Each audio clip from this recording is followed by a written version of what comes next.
Good morning. Can you hear me back there?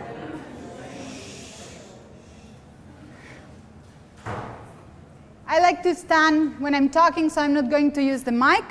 So if you cannot hear me back, please raise your hand and I will try to talk louder. We are 98% similar to chimpanzees, so what? This is our topic for today.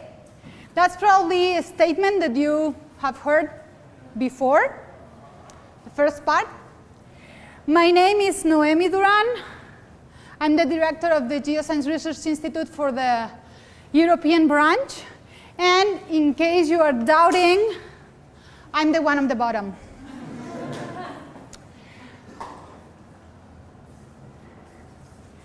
Several papers have been published about the similarities between humans and chimpanzees.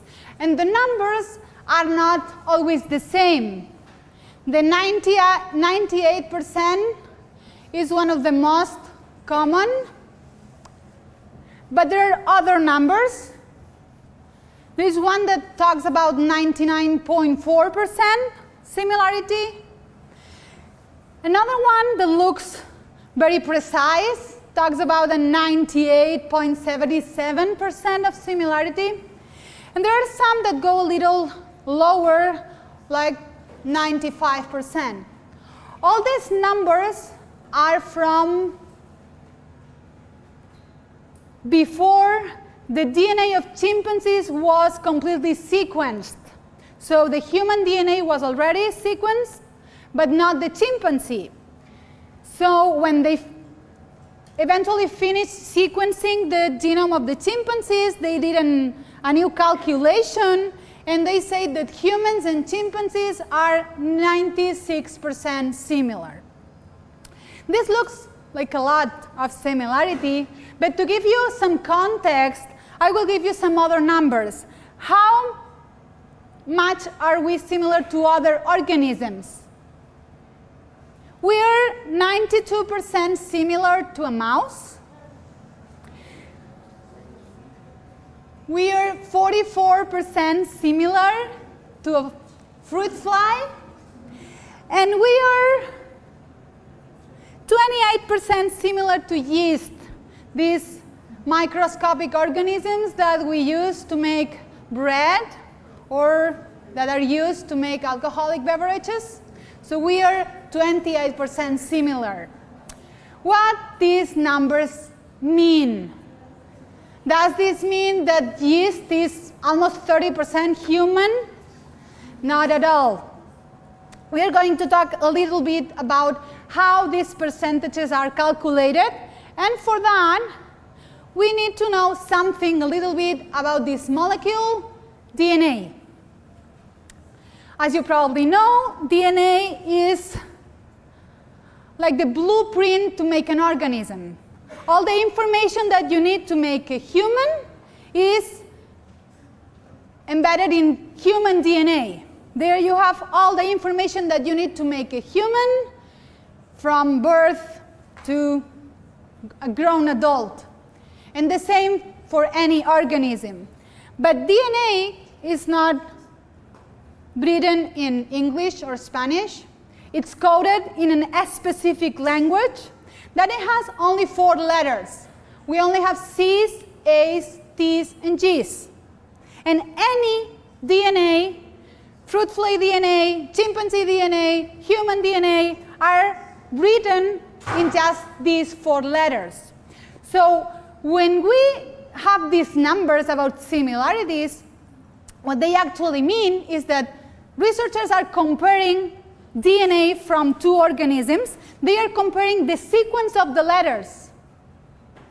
So you have a sequence from one organism, and then you have the same sequence in another organism, and you compare the letters, and you see if this is the same letter in both of them, or are they different. Okay, this is what they do. And they usually don't use like the whole DNA to make the comparisons, because we are talking about millions of letters. They usually choose some fragments and they compare these fragments.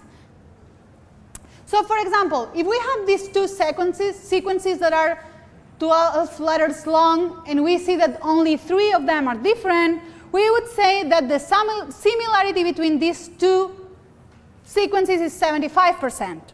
Okay? If this was English language, this would be something similar to comparing these two words. They have 4 letters each, and they have only 1 letter difference. But you can see that the meaning of the word is completely different. If we would compare these two books, the letters in the books, or even the words in these two books, we would probably find a lot of similarities because they are from the same author and they are from the same time. So they would probably use the same style. They will have a lot of similarities, letters and words.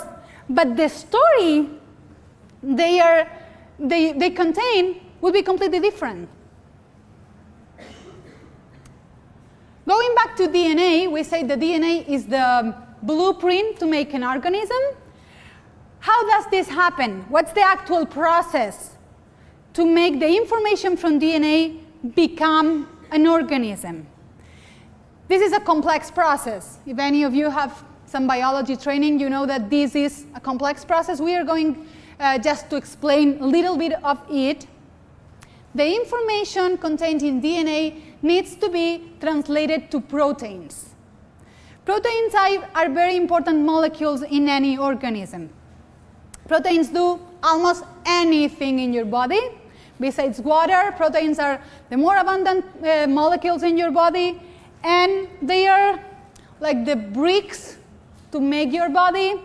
But not only the bricks, not only the materials that make your body, they are also the tools that you need to make anything in your body, and all the machines and devices that are needed to make a human, a chimpanzee, a fly, or any other organism. Your hair is made of proteins, your skin is made of proteins, your muscles are made of proteins, and in another level, in the cellular level, we have here a fragment of the cell membrane.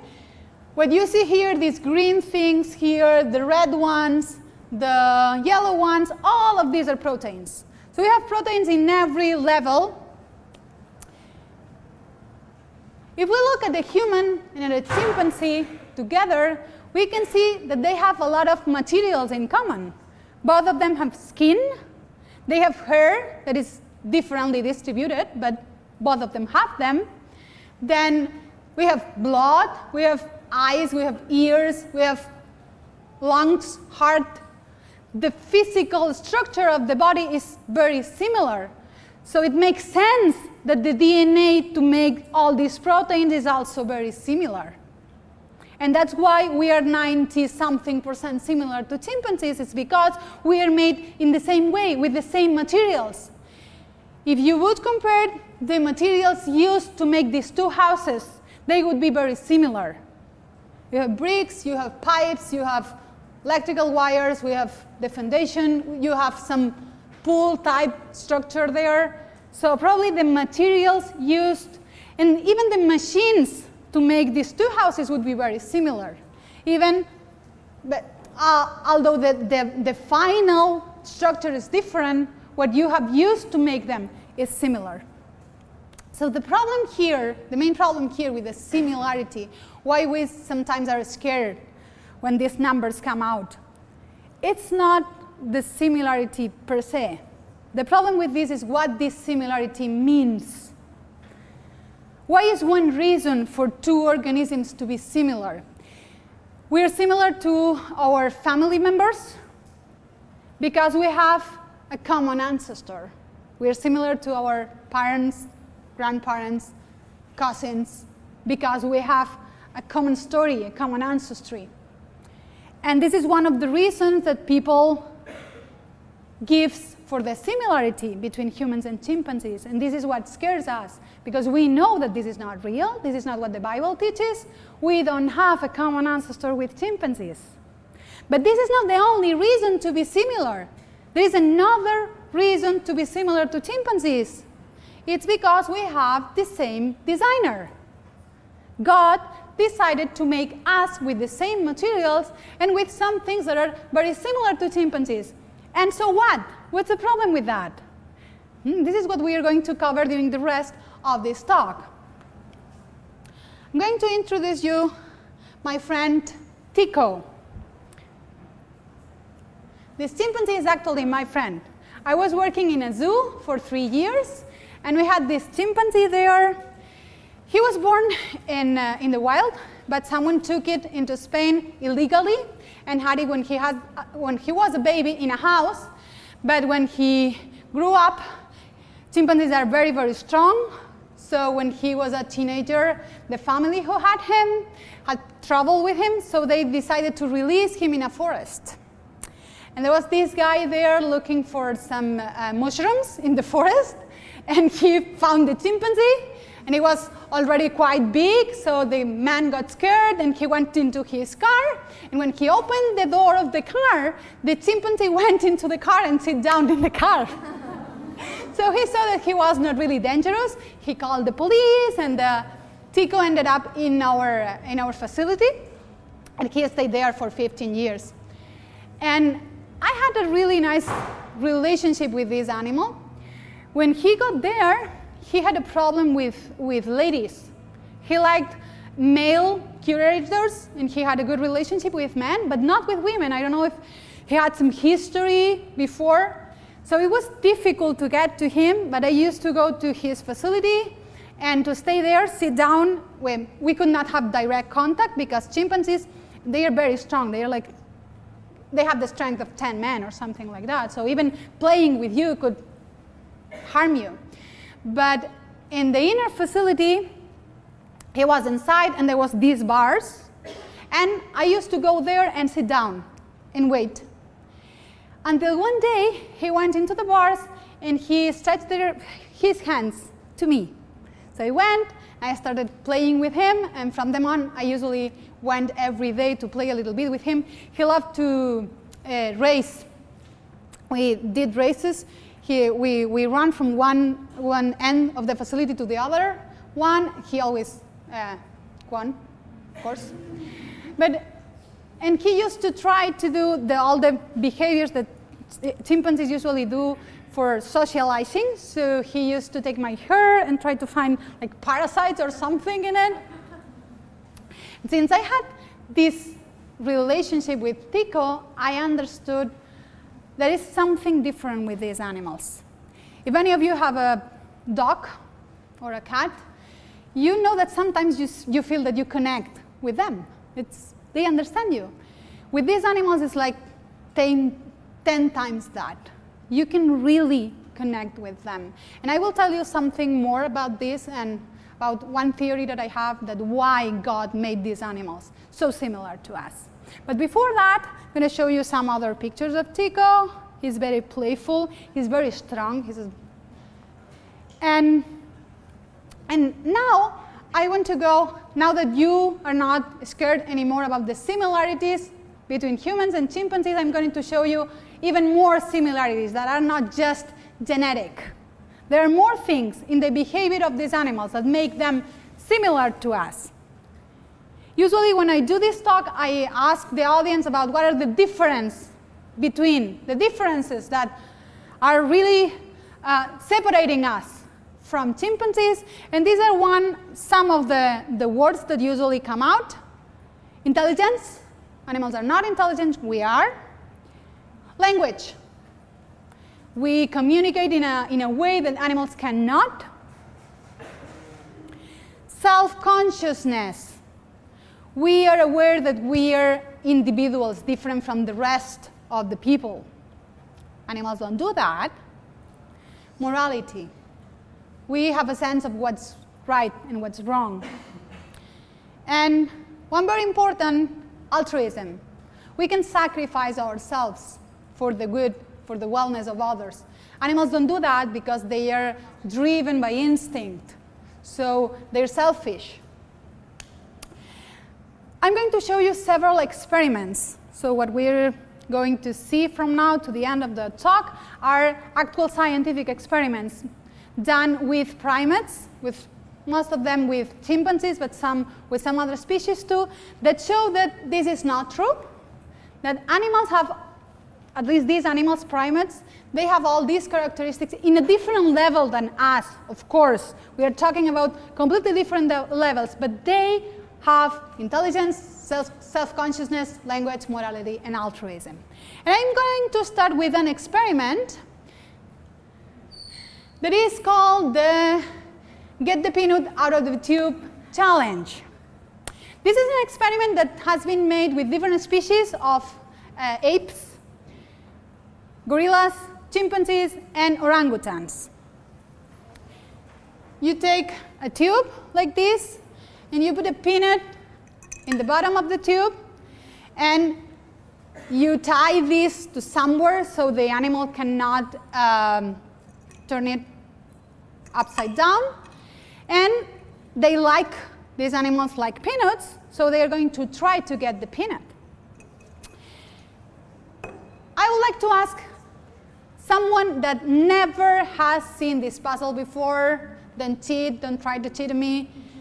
Someone that has never seen this before, to come to the front and try to solve the puzzle. Do we have a volunteer? Someone that never saw this before and want to try to get the peanut out of the tube? Thank you. You can use any tools, you can use anything, but you can touch the glass, but you cannot like take it down and turn it upside down. Okay.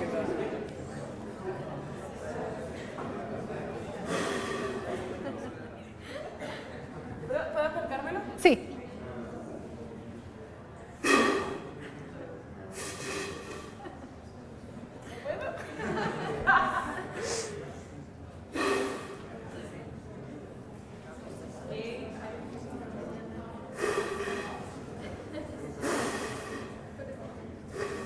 Okay, do you have anyone else that wants to try? Yeah? Please? Nobody! Yeah.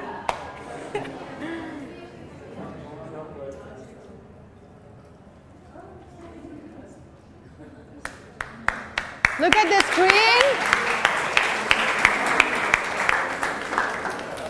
A little bit more.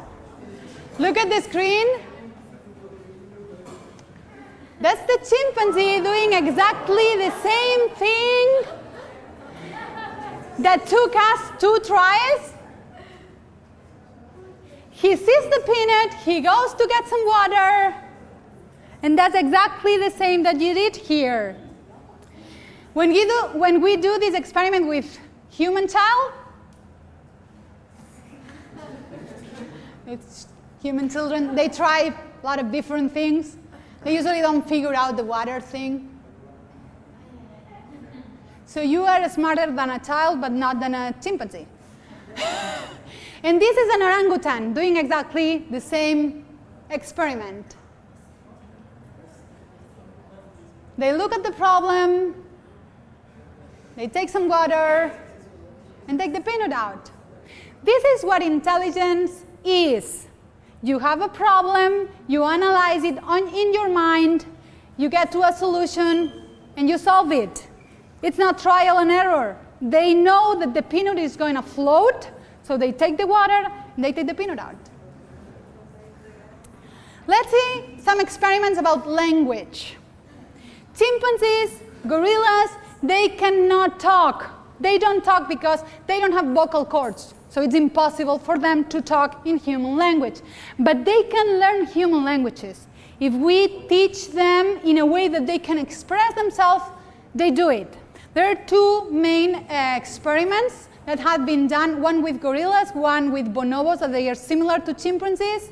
In this first case, we have a gorilla, her name's Coco, that was taught human sign language. I'm going to show you a video. The sound is not good, but we'll try to explain. Okay, we don't have any sound now. I don't know why. Okay.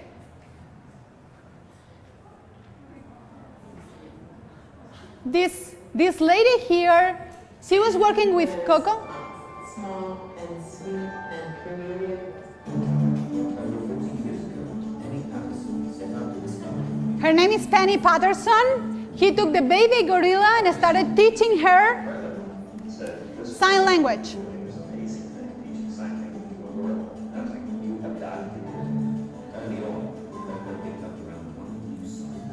She picked up one new word a month. And then she started combining them by herself. It seemed like Penny was in love with the language, except your daughter is a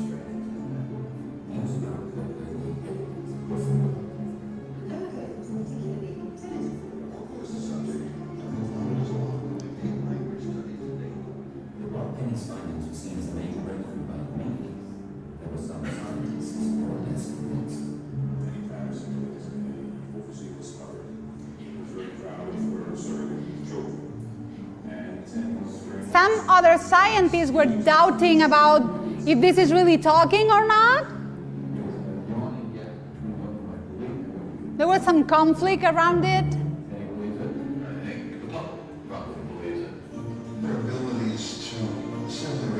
She recognizes herself in the mirror. She looks at the mirror and does the sign for me.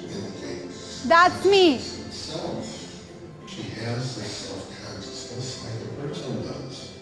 Now, nearly half a century after the project began, the line between humans and apes is being redrawn. The cosmology is with language about something new about central about humans. What entitles humans to rights that other species and animals aren't entitled? With thousands of hours of footage collected over 44 years, does Project Coco finally prove that animals can communicate with humans and even share their deep thoughts and feelings with us?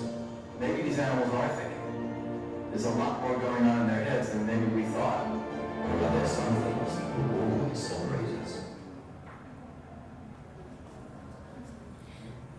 There is another project with bonobo. Bonobos are very close to chimpanzees, but they are more peaceful. They are really peaceful species. The name of this bonobo is Kanzi, and it was also taught human language with a different method. This is a computer keyboard, and each of these symbols is a word.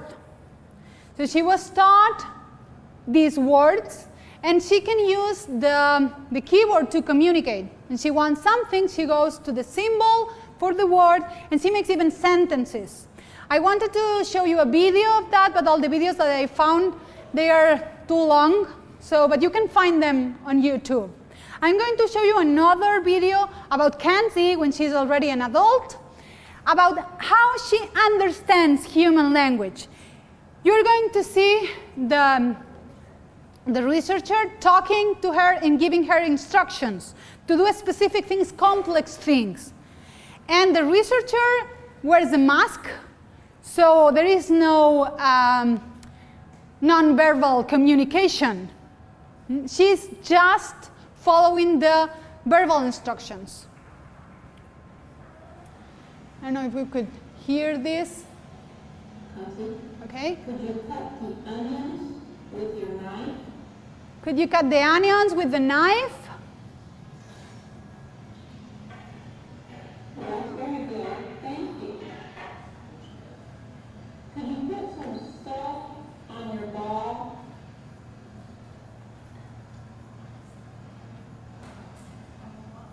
Well, that's a good job. That's very nice. Thank you. Pansy, can we put the pine needles in the refrigerator?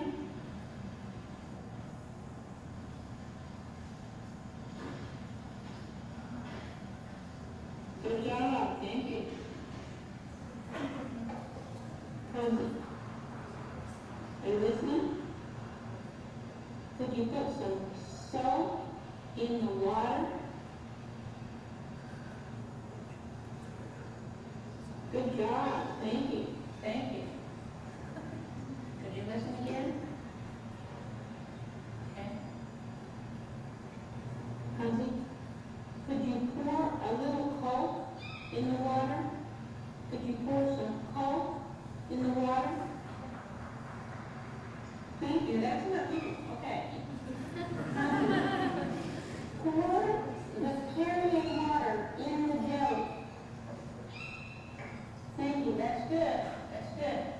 You see the TV set? Could you take the TV outdoors? Could you carry the television outdoors, please?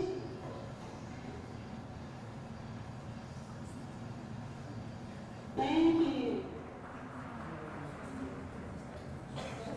So apes understand human language if they are taught. They can express themselves. We're going to see now some other experiments about what animals can do, what apes and monkeys can do. This guy, his name is Franz Duval. He works mainly with chimpanzees, but he has done also experiments with other intelligent animals like elephants, dolphins, and some others, and even crows, I think.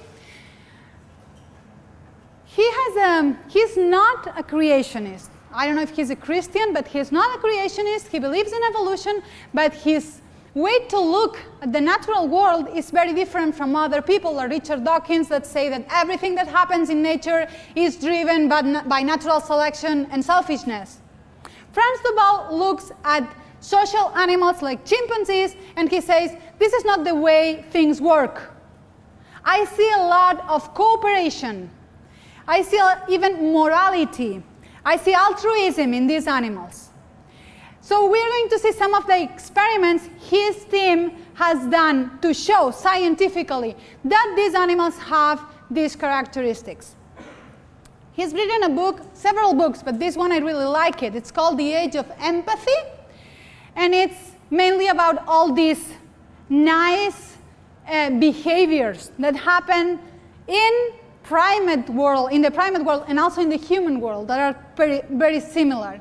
The first experiment is not with chimpanzees. It's done with capuchin monkeys. And it's about the sense of fairness, the sense of justice. In this experiment, one of the monkeys has to do a task. It's a really easy task. He has to give the experimenter a stone, and he gets a reward that is cucumber. And then the other one does the same thing and gets a grape. And capuchin monkeys love grapes. So the first one does it again and gets cucumber again. Look.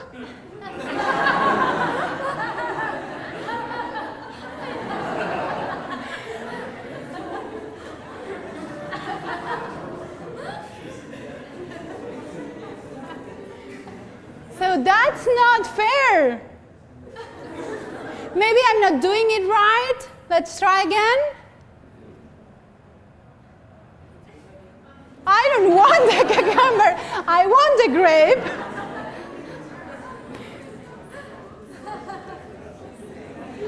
In the next experiment, we will see the same type of reasoning from chimpanzees. In this experiment, a chimpanzee is given a tray with food, and there are two ropes tied to the tray. A chimpanzee from this side can steal the food if he wants, and the first one has the possibility of pulling another rope and throw everything on the floor. So he's eating, and then the other one sees an opportunity there and decides to steal the food. Now you will see some threatening gestures. And because it's not working, he pulls the rope. If I'm not eating, you are not eating either.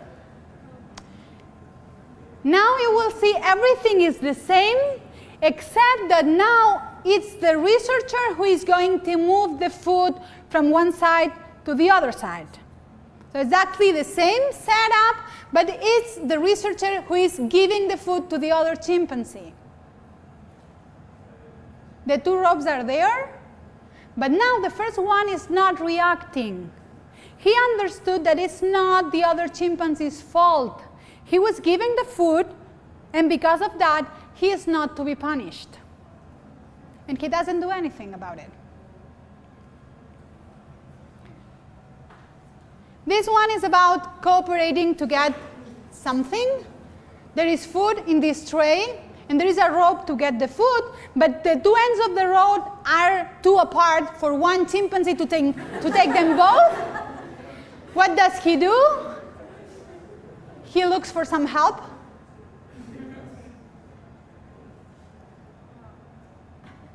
They do it together, and they get the reward. So they do cooperate to get something out of it. What happens when a chimpanzee has a problem and there is no other chimpanzee to ask for help? There is food under the stone, but it's too heavy for one chimpanzee to move it. So he will look for some help, even in another species. What happens when it is the other way around? When there is a human that has a problem and there is a chimpanzee around, would he be helping spontaneously?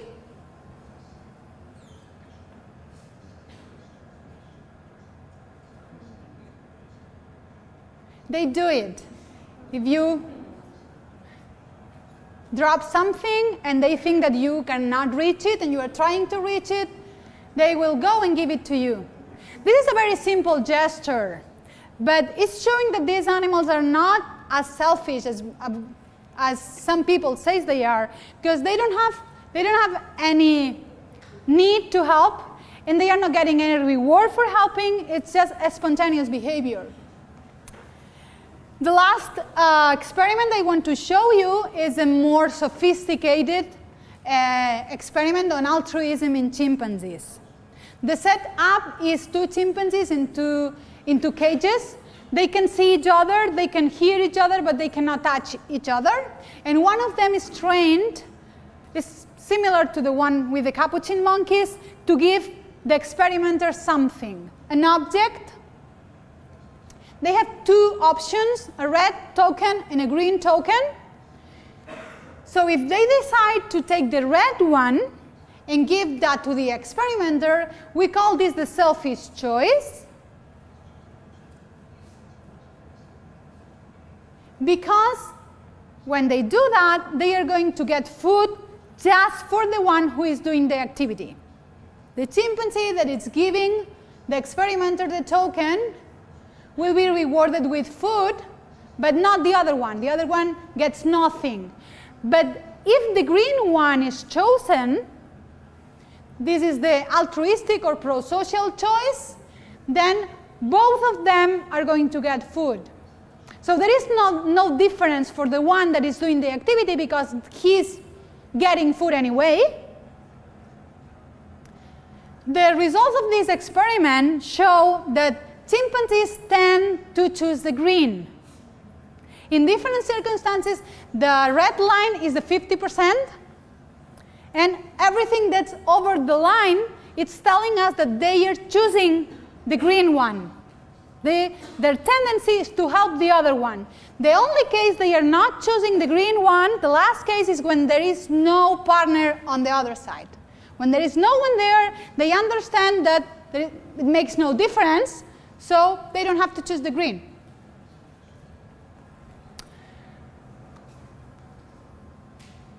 Why are these animals so amazing? Why are they so similar to us, and why do they have all these abilities to do things that we used to think they are human or human-like? I have my own theory. I think God is the best teacher in the universe. So when he does something, he usually has a reason for doing so. And when I see these animals, I see that they have been created, in a sense, in our image. We are made in the image of God, so we are similar to God in many aspects, but He is so much greater than us. It's something similar in a different scale. So these animals are human-like in many things, but we are so superior to them. For sure, they use tools. They can take a peanut out of a tube. We make planes and computers. They can learn 300 words. We do philosophy and write books, and there is a complete difference in level. But they have the same capacities in a different level, and that allows us to connect with them. We can connect with these animals. And I think this has a reason. When we connect with another being, we can feel the responsibility about them having a good life. Because nature and the rest of creation, it should be under our stewardship. We are not doing a good job with that. And these type of things remind us what we should be doing. These animals, they feel the same way we do. They feel pain, they feel love, they feel connection. And that should remind us that it is our responsibility that we take care of the earth, all the animals in it, because God gave us that responsibility from the beginning. I want to finish with a quote from the book I was showing you before, The Age of Empathy, by Franz Duval. I remind you that this guy is not a creationist, but he has a quote that says, "We are programmed to connect." He's talking about chimpanzees and humans. We are programmed to connect with each other in our species and with other species. And it's funny because when we use the word programmed, you are implying a programmer. It's someone who made that program, who put that capacity inside us and inside of these animals. This picture here, the lady in the picture is Jane Goodall. She has spent her whole life researching and helping chimpanzees, most of the time in the wild. And this picture is from a release of a rehab chimpanzee that was taken into the wild again. And the reason I put this picture here is because this chimpanzee didn't know Jane Goodall before. She was there because they were doing this for television, the release, and the people in the sanctuary where the chimpanzee was asked her to come for the release, but she never saw the chimpanzee before that moment. And when the chimpanzee was released from the cage, he looked at the rest of the people, all the people that were gathered there, and he went directly to Jane Goodall and gave her a hug. I don't know what he felt at that moment, but this type of connection is the one I think God wanted us to have. So we shouldn't be scared of being similar, because there is a reason for being similar. And the conclusion of this talk was all the time in my shirt. We look alike, so what? God made us both. The two people who helped here, who were you? Okay, if you come later to the GRI booth, I will give you a shirt for helping. And if the rest of you want a shirt, we have them at very low cost, so you can get one there at the GRI booth. Thank you for listening.